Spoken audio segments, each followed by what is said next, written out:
నమస్కారం. దూరదర్శన్ వార్తలకు స్వాగతం. నేను లహరి. వార్తల్లో ముందుగా ముఖ్యాంశాలు.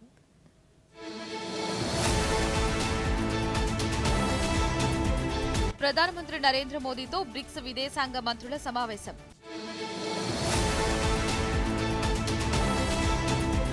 ఇంధన పొదుపుపై ప్రధాని మోదీ పిలుపుకు విశేష స్పందన. వాహనాలను విడిచి ప్రత్యామ్నాయ మార్గాల్లో ప్రయాణిస్తున్న ప్రముఖులు.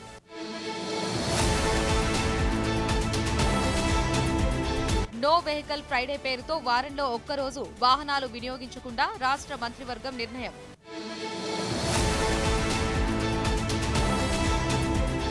ఆంధ్రప్రదేశ్ సహా 15 రాష్ట్రాలు 3 కేంద్రపాలిత ప్రాంతాల్లో 3వ దశ ఓటర్ల జాబితా ప్రత్యేక సమగ్ర సవరణకు కేంద్ర ఎన్నికల సంఘం ప్రకటన. ఇక వార్తల్లోని వివరాలను చూద్దాం. భారత్ అధ్యక్షతన ఢిల్లీలో జరుగుతున్న బ్రిక్స్ విదేశాంగ మంత్రుల సమావేశానికి హాజరైన ప్రతినిధులతో ప్రధానమంత్రి నరేంద్ర మోదీ ఈరోజు సమావేశమయ్యారు. ఢిల్లీ భారత్ మండపంలో Brazil, Indonesia, Malaysia, Russia, China, south Africa, Saudi Arabia, UAE, Iran దేశాల విదేశాంగ మంత్రులు ప్రధానిని కలిశారు. హ్యుమానిటీ ఫస్ట్ ఇతివృత్తంగా అంతర్జాతీయ సవాళ్లు, సుస్థిర అభివృద్ధిపై సభ్య దేశాల ప్రతినిధులు చర్చించారు. గ్లోబల్ గవర్నెన్స్ సంస్కరణలు, బహుపాక్షిక సహకారం పెంపొందించడమే లక్ష్యంగా 2 రోజుల పాటు ఈ సదస్సు జరగనుంది.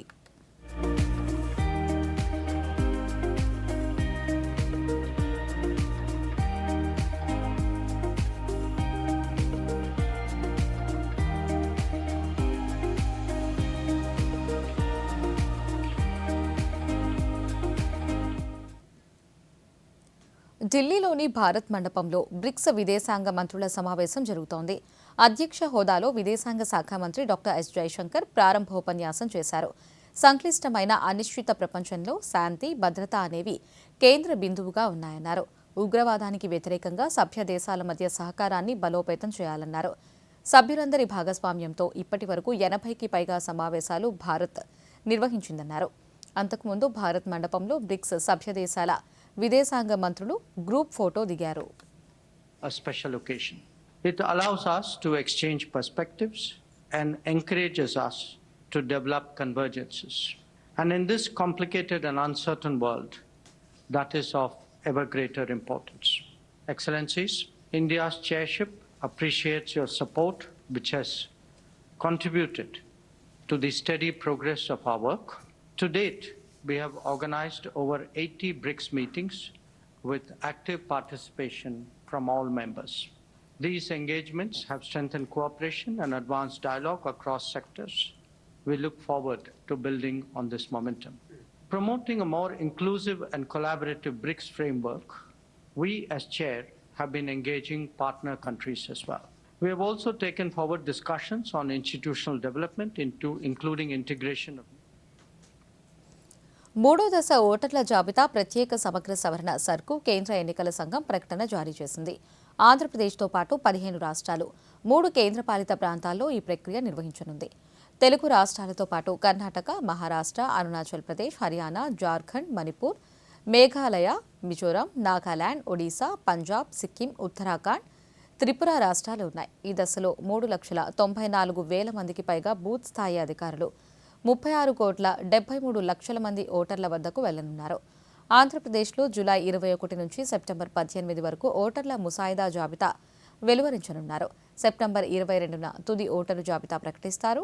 జూన్ 5 నుంచి 14 వరకు సర్ ప్రక్రియ కోసం సిబ్బందికి శిక్షణ ఇవ్వనున్నారు.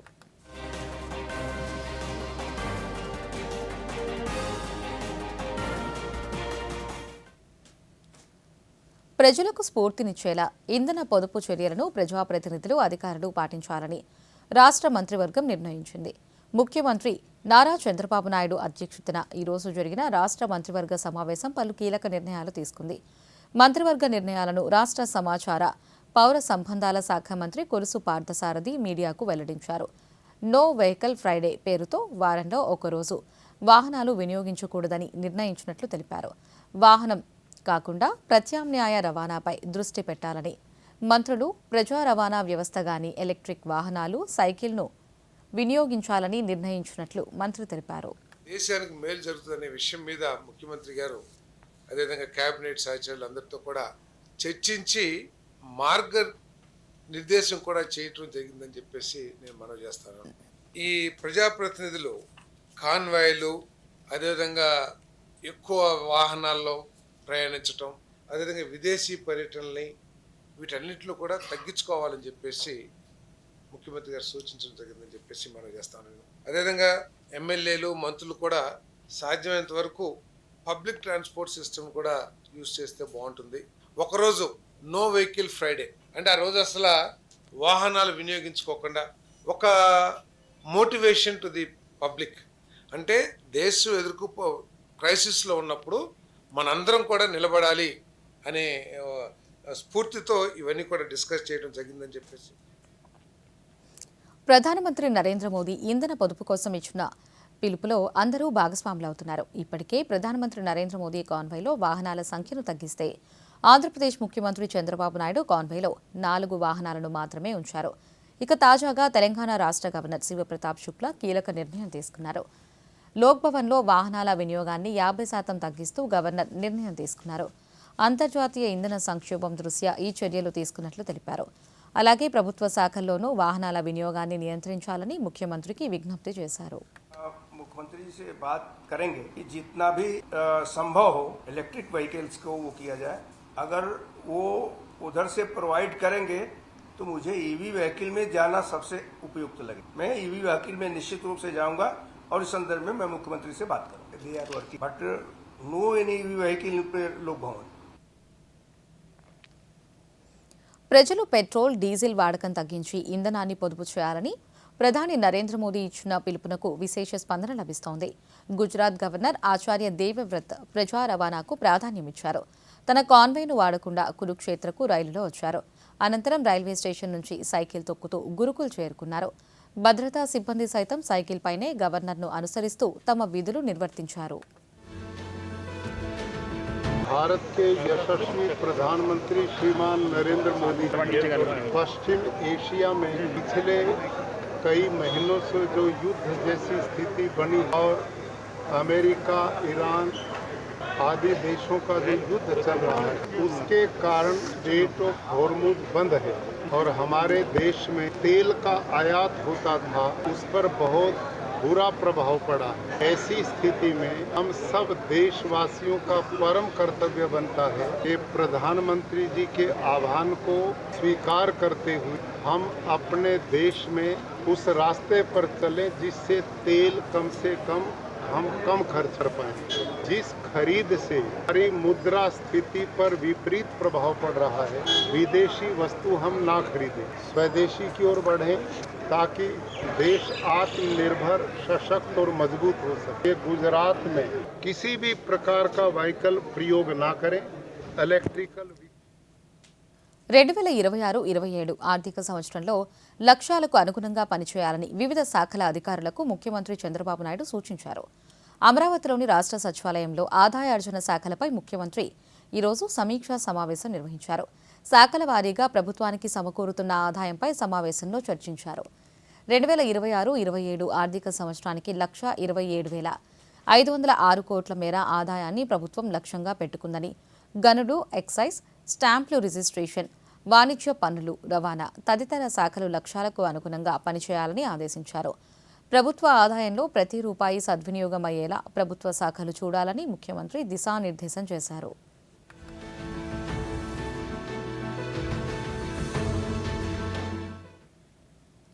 శ్రీ పొట్టి శ్రీరాములు నెల్లూరు జిల్లా కావలి నియోజకవర్గం తుమ్మలపెంటలో ఈ నెల 19న రాష్ట్ర ప్రభుత్వం నిర్వహిస్తోన్న మత్స్యకార సేవలో కార్యక్రమానికి ముఖ్యమంత్రి చంద్రబాబు నాయుడు అధ్యక్షత వహించనున్నారు. రాష్ట్ర వ్యాప్తంగా మత్స్యకారులు హాజరయ్యే ఈ కార్యక్రమం ఏర్పాట్లను జిల్లా కలెక్టర్ హిమాంశు శుక్లా, స్థానిక శాసనసభ్యులు దగ్గుమాటి కృష్ణారెడ్డితో కలిసి పరిశీలించారు. తుమ్మలపెంటలో హెలీప్యాడ్ ఏర్పాటు, సభా వేదిక, రాష్ట్ర స్థాయిలో మత్స్యకారులు పాల్గొనేందుకు మైదానంలను పరిశీలించారు. అన్ని శాఖల అధికారులతో క్షేత్రస్థాయిలో జిల్లా కలెక్టర్ కార్యాచరణ రూపొందించారు.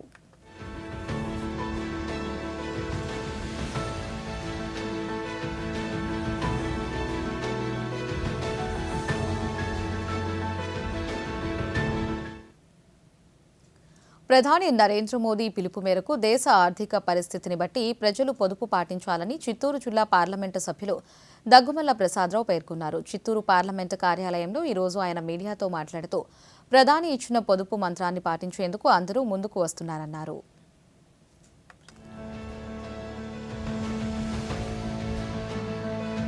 ప్రధానమంత్రి గారు బంగారం పొదుపు కూడా తగ్గించండి, డీజిల్ వాడకం తగ్గించండి, గ్యాస్ వాడకం తగ్గించండి. యూరోప్ లో యుద్ధ ప్రభావం వల్ల ఎఫెక్ట్ అయింది, అమెరికా కూడా ఇన్వాల్వ్ అయింది. తర్వాత యూరోప్ కంట్రీస్ వెళ్ళడానికి హార్మోజ్ జలసంధి వల్ల ప్రాబ్లం వస్తుంది. వల్ల మన ఎగుమతులు తగ్గిపోయినాయి. మన ఎగుమతులు ఎప్పుడైతే తగ్గిపోయిందో ఫారిన్ కరెన్సీ ఇన్ఫ్లో తగ్గిపోయింది. మనం చేయాల్సిన నెక్స్ట్ ఆల్టర్నేటివ్ అంటే ఉన్నదాన్ని కాపాడుకోవడం అంటే ఇది మ్యారేజ్ అనే ఉద్దేశంతో మాట్లాడారు.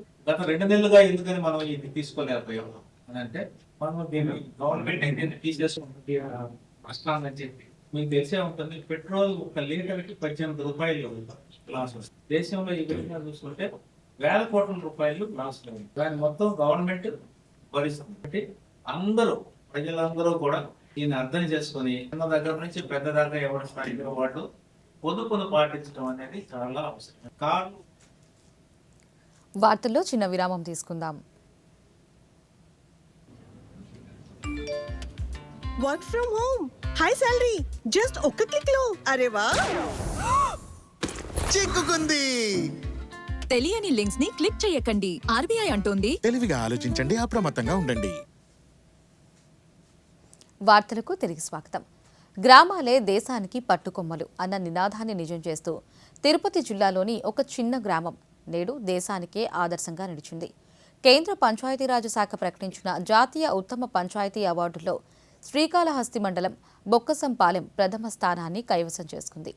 కేంద్ర ప్రభుత్వ పథకాలను 100% సద్వినియోగం చేసుకుని ₹1 కోటి నగదు బహుమతిని గెలుచుకున్న ఈ గ్రామం సాధించిన ప్రగతిపై ప్రత్యేక కథనాన్ని ఇప్పుడు చూద్దాం.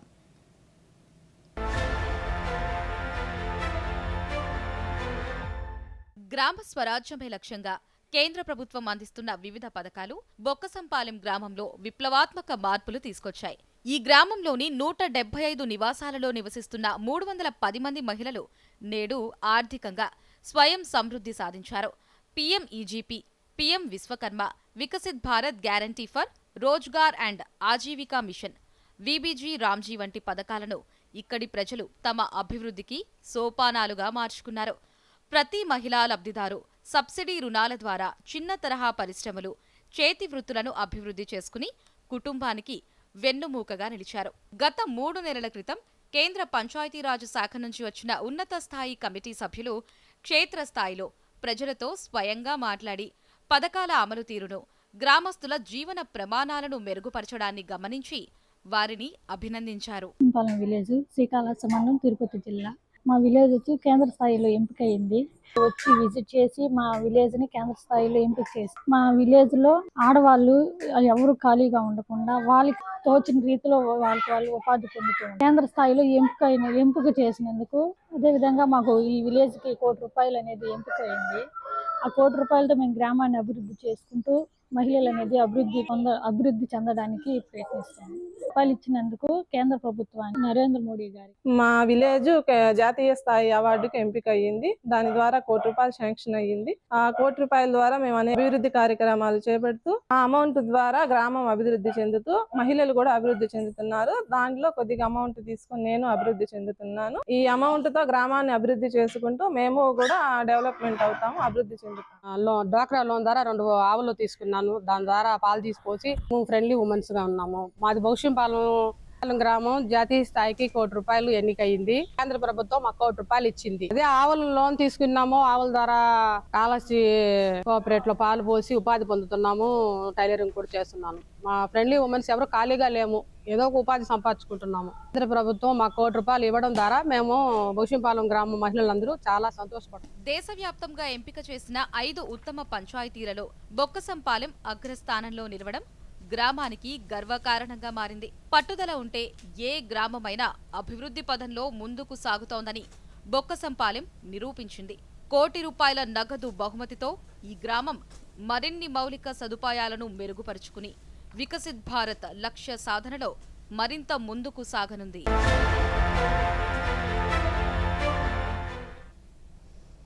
కృష్ణా జిల్లా గన్నవరం నియోజకవర్గాన్ని అభివృద్ధి పథంలోకి తీసుకెళ్తున్నట్లు శాసనసభ్యుడు ప్రభుత్వ విప్ యార్లగడ్డ వెంకట్రావు తెలిపారు.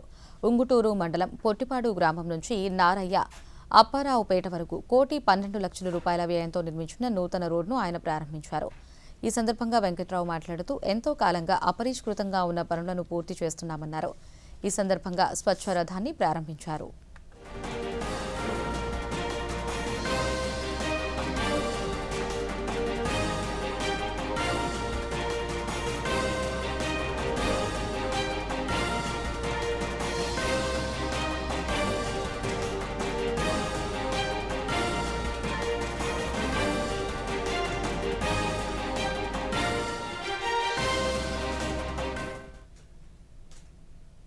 భారతదేశంలో crude oil, LPG, petrol, diesel, సహజ వాయువుకి ఎలాంటి కొరత లేదని పెట్రోలియం, సహజ వాయువు మంత్రిత్వ శాఖ కార్యదర్శి సుజాత శర్మ వెల్లడించారు. ఈరోజు ఢిల్లీలో జరిగిన అంతర్ మంత్రిత్వ శాఖ సమావేశంలో ఆమె మాట్లాడుతూ ఎల్పీజీ గ్యాస్ సరఫరా పెంచినట్లు 99% ఆన్లైన్ బుకింగ్తో పాటుగా ధృవీకరణ కోడ్తో మాత్రమే గృహ వినియోగ సిలిండర్లు సరఫరా చేస్తున్నట్టు చెప్పారు. సిలిండర్ల విషయంలో ఆలస్యమైతే నిర్దేశిత అధికారిని మాత్రమే సంప్రదించాలని, తెలియని వారి నుంచి సిలిండర్లు తీసుకోవద్దని సుజాత శర్మ సూచించారు. అలానే పెట్రోల్, డీజిల్ ధరలు పెంచలేదని స్పష్టం చేశారు. कैपेसिटी पर ऑपरेट कर रही हैं और एलपीजी प्रोडक्शन भी इंक्रीज किया जा चुका है.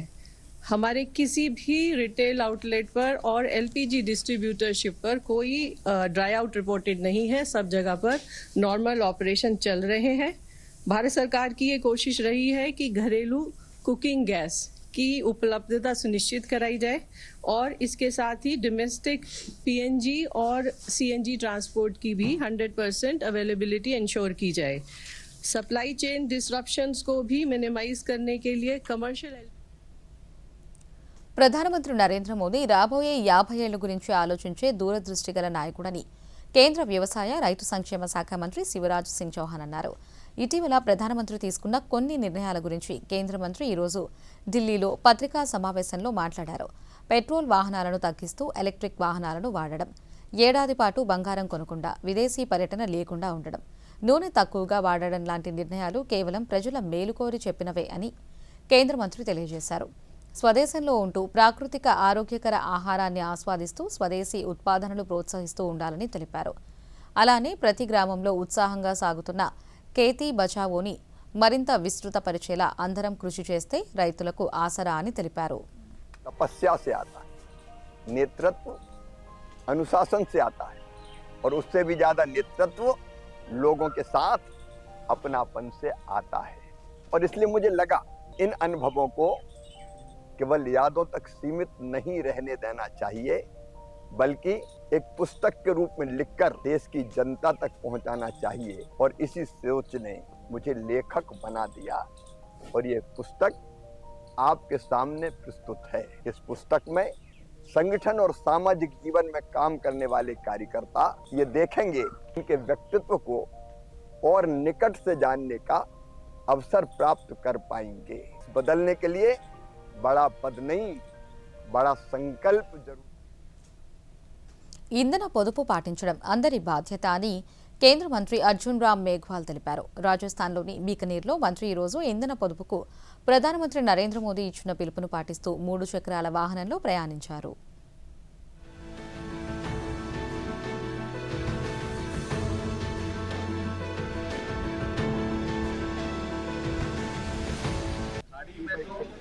उत्पन्न परिस्थितियों के कारण प्रधानमंत्री श्री नरेंद्र मोदी जी ने अपील की है कि नागरिकों को सब प्रेरणा से पेट्रोल और डीजल खपत कम करने का प्रयास करना. मेरा आज ये प्रयास है. बीकानेर में जितने भी मेरे कार्यक्रम हैं, सब कार्यक्रमों में मैं सरकारी गाड़ी के बजाय ई रिक्शा के माध्यम से वो सारे प्रोग्राम अटेंड करूंगा.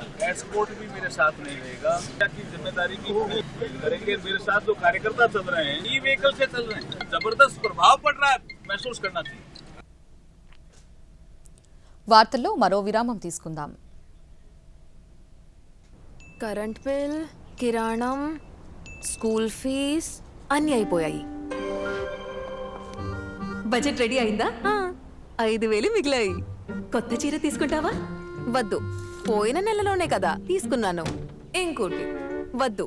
ముందుగా బడ్జెట్ వేసుకోండి. చిన్న చిన్న పొదుపులని బ్యాంక్ లో సేవ్ చేసుకోండి. ఇక డబ్బు పెరుగుతుంటే చూస్తూ మురిసిపోండి. చెప్పవులే, ఇక వెళ్ళమ్మా. ఆర్బీఐ అంటోంది, పొదుపు చేసే వనిత సాధిస్తుంది ఘనత. వార్తలకు తిరిగి స్వాగతం. వ్యవసాయం, డిజిటల్ మౌలిక సదుపాయాలు, ఆరోగ్య సంరక్షణ, స్వచ్ఛ ఇంధనం నుంచి తయారీ, ఇంకా సాంకేతిక భాగస్వామ్యాల వరకు భారత్ ఆఫ్రికా సహకారంలో తదుపరి దశ అధిక విలువ కలిగిన ఉత్పత్తులతో నిర్మించబడుతుందని కేంద్ర వాణిజ్య పరిశ్రమల శాఖ మంత్రి పీయూష్ గోయల్ అన్నారు. మే నెల 28 నుంచి 31 వరకు న్యూఢిల్లీలో 4వ ఇండియా ఆఫ్రికా ఫోరం సదస్సు జరగనుంది. ఇందులో పలు దేశాధినేతలు, ప్రభుత్వ అధినేతలతో సహా ఆఫ్రికాకు చెందిన అగ్రశ్రేణి నాయకులు హాజరవుతారు. న్యూఢిల్లీలో జరిగిన India Africa business dialogue and exhibition ప్రారంభోత్సవంలో కేంద్ర మంత్రి మాట్లాడుతూ గ్లోబల్ సౌత్ కోసం భారతదేశం, ఆఫ్రికా కలిసి భవిష్యత్తును ఎలా రూపొందించగలవో స్పష్టం చేశారు.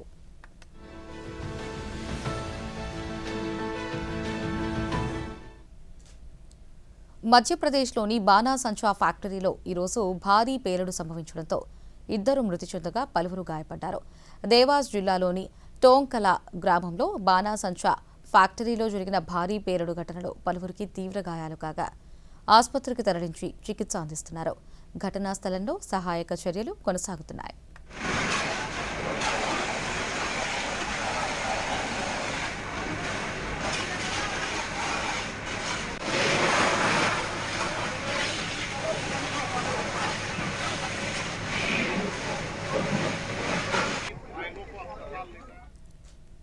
రిజర్వ్ బ్యాంక్ ఆఫ్ ఇండియాకు చెందిన ఫ్రిమ్స్ పోర్టల్ పనిచేయడం లేదన్న వార్తల్లో నిజం లేదని భారత పత్రికా సమాచార కార్యాలయం పీఐబీ స్పష్టం చేసింది.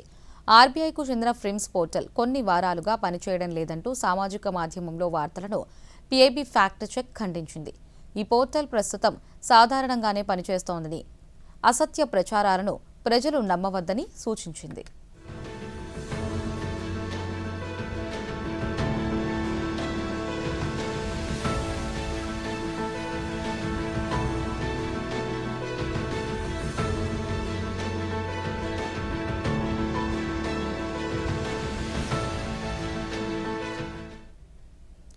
తమిళనాడులోని శ్రీరంగంలో ఉన్న శ్రీ రంగనాథ స్వామి ఆలయంలో జరిగే వార్షిక చిత్తిరై రథోత్సవం కోసం వేలాది మంది భక్తులు తరలివచ్చారు. 11 రోజుల పాటు జరిగే ఈ ఉత్సవంలో 9వ రోజున అలంకరించిన రథంలో నం పెరుమాల్ను ఊరేగిస్తారు. స్థానికంగా విరుప్పన్ తిరునాల్గా పిలువబడే ఈ ఉత్సవం శ్రీరంగంలోని అత్యంత ముఖ్యమైన వార్షిక కార్యక్రమాలలో ఒకటి. వేకువజామున ప్రారంభమై భక్తులు ఆలయం చుట్టూ ఉన్న 4 ప్రధాన చిత్తిరై వీధులలో రథాన్ని లాగుతారు. ఈ రథం లాగడం వలన కోరుకున్న కోరికలు తీరుతాయని భక్తుల విశ్వాసం.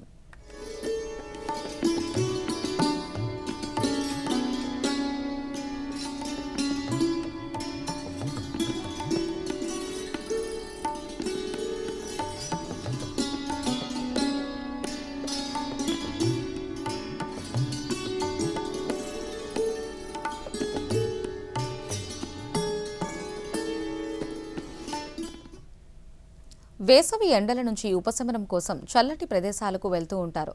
అలాంటి ప్రదేశాలలో జమ్మూ కాశ్మీర్లోని శ్రీనగర్ ప్రముఖమైనది. అక్కడి దాల్ లేక్ పర్యాటకులను విశేషంగా ఆకట్టుకుంటోంది. ప్రత్యేకంగా దాల్ లేక్ కోసం, నీటిలో తేలియాడే తోటలను చూడడం కోసం అక్కడికి పర్యాటకులు ఎక్కువగా వెళ్తూ ఉంటారు. హౌస్ బోట్లలో విహారం ఎంతో ఉల్లాసాన్ని అందిస్తుంది. అక్కడి ఆహారాన్ని ఆస్వాదిస్తూ ఆహ్లాదకరమైన వాతావరణంతో మమేకమైపోతారు పర్యాటకులు.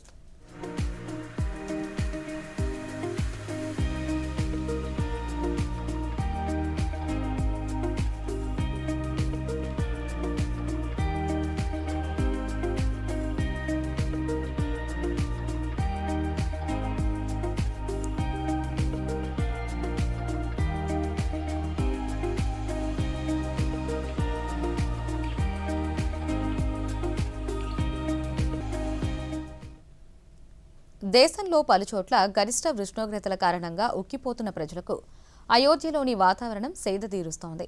వేసవి సెలవుల కారణంగా రామ్లల్లా దర్శనం కోసం వస్తున్న భక్తులకు అయోధ్య వాతావరణం స్వాంతన చేకూరుస్తోంది. సరయూ నది ఒడ్డున స్నానం చేసి బాలరాముడి దర్శనానికి వెళ్తున్నారు భక్తులు. నది సమీపంలో పడవలను భక్తులకు అందుబాటులో ఉంచారు. ఎండ లేకపోవడం వలన ఆలయ సమీపంలో భక్తులు ఎక్కువసేపు గడుపుతున్నారు.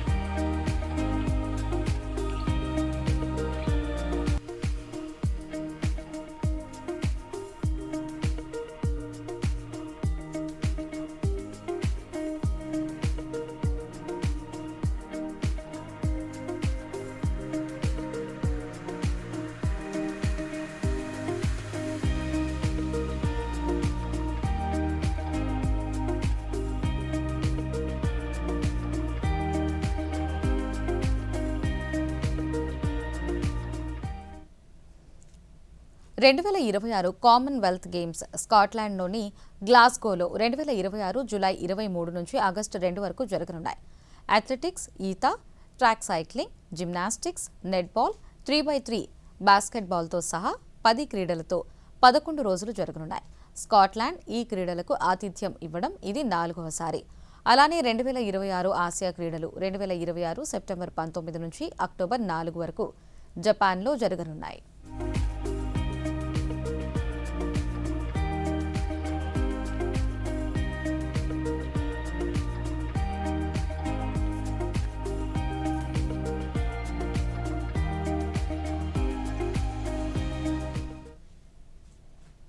హర్యానాలోని అంబాలాలో జిల్లా అధికార యంత్రాంగం విపత్తులు, వరదలు, అనుకోని ప్రమాదాలు సంభవించినప్పుడు ప్రజలు ఎలా అప్రమత్తంగా ఉండాలనే అంశంపై ఈరోజు మాక్ డ్రిల్ నిర్వహించారు.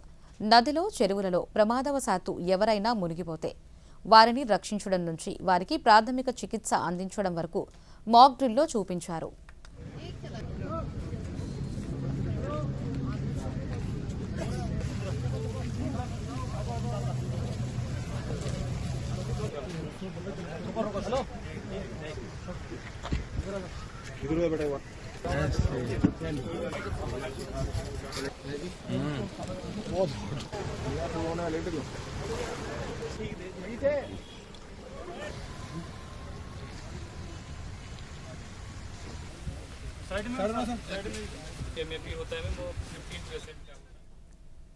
దేశీయ స్టాక్ మార్కెట్ సూచీలు ఈరోజు భారీ లాభాలలో ముగిశాయి.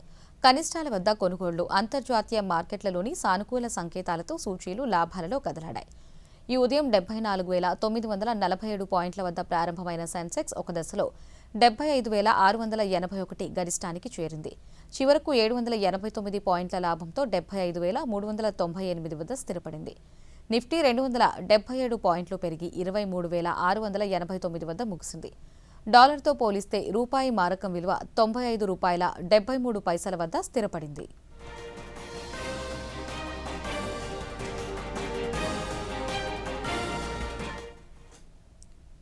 ప్రధానమంత్రి నరేంద్ర మోదీ తన మనసులోని భావాలను దేశ ప్రజలతో పంచుకునే మన్ కీ బాత్ కార్యక్రమం 134వ సంచిక ఈ నెల 31వ తేదీ ఆదివారం ఉదయం 11 గంటలకు ప్రసారమవుతుంది.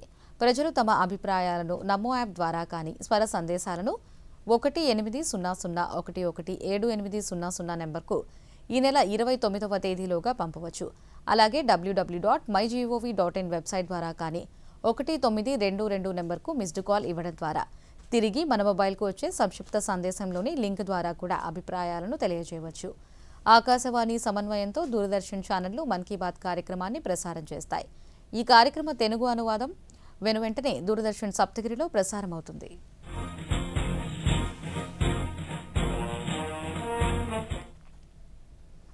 వార్తలు ముగించే ముందు ముఖ్యాంశాలు మరోసారి.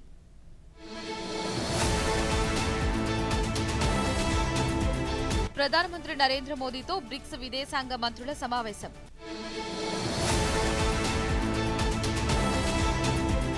ఇంధన పొదుపుపై ప్రధాని మోదీ పిలుపుకు విశేష స్పందన. వాహనాలను విడిచి ప్రత్యామ్నాయ మార్గాల్లో ప్రయాణిస్తున్న ప్రముఖులు.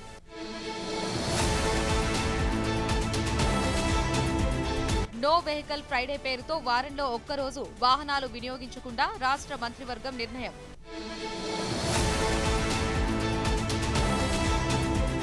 ఆంధ్రప్రదేశ్ సహా 15 రాష్ట్రాలు 3 కేంద్రపాలిత ప్రాంతాల్లో 3వ దశ ఓటర్ల జాబితా ప్రత్యేక సమగ్ర సవరణకు కేంద్ర ఎన్నికల సంఘం ప్రకటన. ఈ వార్తలు ఇంతటితో సమాప్తం. నమస్కారం.